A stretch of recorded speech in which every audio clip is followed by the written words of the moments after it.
साथ बने रहिए, आगे भी आपसे जानकारी लेंगे। चलिए खबरों में आगे बढ़ते हैं। छत्तीसगढ़ में ईडी की ताबड़तोड़ कार्रवाई देखी गई, जहां कांग्रेस नेताओं के घरों पर ईडी का छापा। तो ये बड़ी खबर आपको बता रहे हैं, जहां रायपुर में कवासी लखमा के निवास पर यह रेड हुई है। सुकमा में भी आयकर विभाग की यह बड़ी कार्रवाई, कवासी लखमा के बेटे के घर पर भी ईडी की रेड। तो नगर पालिका अध्यक्ष के घर पर भी दबिश दी गई है। हरीश लखमा और जगन्नाथ साहू के ठिकानों पर भी छापा मारा गया। तो सुकमा जिला पंचायत अध्यक्ष है हरीश लखमा और ईडी की ताबड़तोड़ कार्रवाई लगातार छत्तीसगढ़ में जारी। तो ये बड़ी खबर आपको बता रहे हैं, जहां ईडी की ताबड़तोड़ कार्रवाई के जरिए कांग्रेस नेताओं के घरों पर शिकंजा कसते हुए रायपुर में कवासी लखमा के निवास पर रेड मारी गई। तो सुकमा में आयकर विभाग की रेड जो है वो यहां पर भी देखने को मिली। कवासी लखमा के बेटे के घर पर भी ईडी ने बड़ी कार्रवाई को अंजाम देते हुए यहां पर दस्तावेज खंगाले हैं। तो नगर पालिका अध्यक्ष के घर पर भी दबिश दी गई है। तो हरीश लखमा और जगन्नाथ साहू के ठिकानों पर भी छापा मारा गया। इसके अलावा आपको बता दें कि कई जगहों पर यह कार्रवाई ईडी की देखने को मिली। सुकमा जिला पंचायत अध्यक्ष हैं।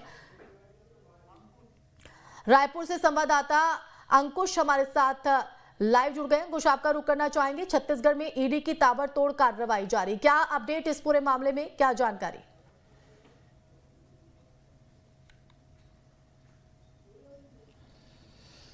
देखिए, शनिवार सुबह छत्तीसगढ़ के अलग अलग इलाकों में ईडी की दबिश देखने को मिली है। पहली कार्रवाई जो है वो बस्तर संभाग के सुकमा जिले में होते हुए दिखाई दी है, जहां पर कवासी लखमा यानी जो पूर्व आबकारी मंत्री कवासी लखमा के बेटे हैं, जो वर्तमान में जिला पंचायत के अध्यक्ष हैं हरीश लखमा, उनके घर पर ईडी की दबिश हुई है। और नगर पालिका के जो अध्यक्ष हैं उनके घर पर भी ये दबिश देखी गई है।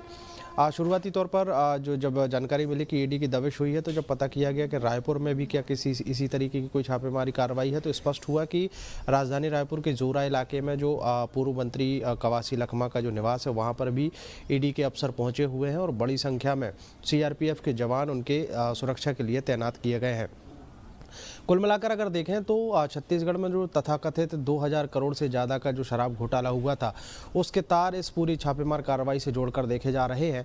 और इसके अलावा अगर हम बात करें तो बस्तर संभाग के कई ऐसे ठेकेदार हैं, जो ठेकेदारों के घर पर जो ईडी की दबिश हुई है, वहाँ पर भी मनी लॉन्ड्रिंग को जोड़कर इस पूरे छापेमार कार्रवाई को देखा जा रहा है।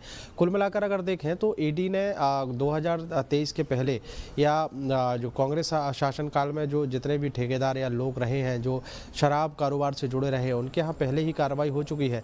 बहुत सारे ऐसे लोग हैं जो उस मामले से जुड़े हुए हैं, जो जेल में हैं, और अब धीरे धीरे ईडी की जो कार्रवाई है वो विस्तार कर रही है और उस विस्तार में और भी नए लोग जुड़ते हुए दिखाई दे रहे हैं। बिल्कुल, इस छापेमार कार्रवाई के जरिए अंकुश कहीं ना कहीं यहाँ कांग्रेस नेताओं से पूछताछ भी इस संदर्भ में की गई है। किस संदर्भ में पूछताछ हुई है, क्या कुछ इस पूछताछ में निकलकर सामने आया है?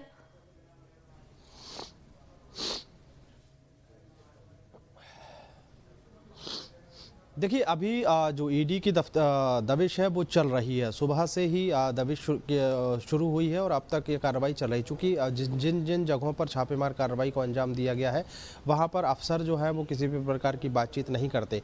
तो स्वाभाविक तौर पर जब कवासी लखमा के घर पर छापामार कार्रवाई को अंजाम दिया गया है, तो स्पष्ट रूप से समझा जा सकता है कि शराब घोटाले से जुड़ा हुआ ये पूरा मामला होगा। और शराब घोटाले से जुड़े हुए मामले की अगर बात करें तो 2000 करोड़ से ज़्यादा का घोटाला हुआ था।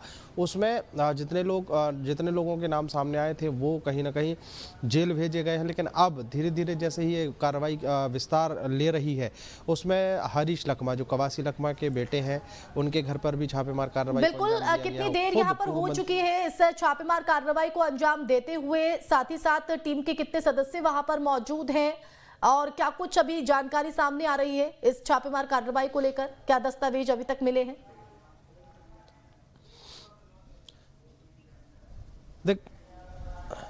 देखिए, छत्तीसगढ़ के अलग अलग इलाकों की अगर बात करें तो 4 से 5 जगहों पर ईडी के अफसर पहुंचे हुए हैं। 4 जगहें ऐसी हैं जो सुकमा जिले के अलग अलग इलाके में मौजूद हैं, वहां पर ईडी की दबिश है। और एक जगह की अगर बात करें तो राजधानी रायपुर में भी ईडी की टीम पहुंची हुई है। माना ही जा रहा है कि 2 दर्जन से ज़्यादा ईडी के अधिकारी जो हैं वो इस छापेमार कार्रवाई में शामिल हुए हैं और सुरक्षा के लिहाज से सीआरपीएफ के जवान जो हैं वो भी यहाँ पर तैनात किए गए हैं।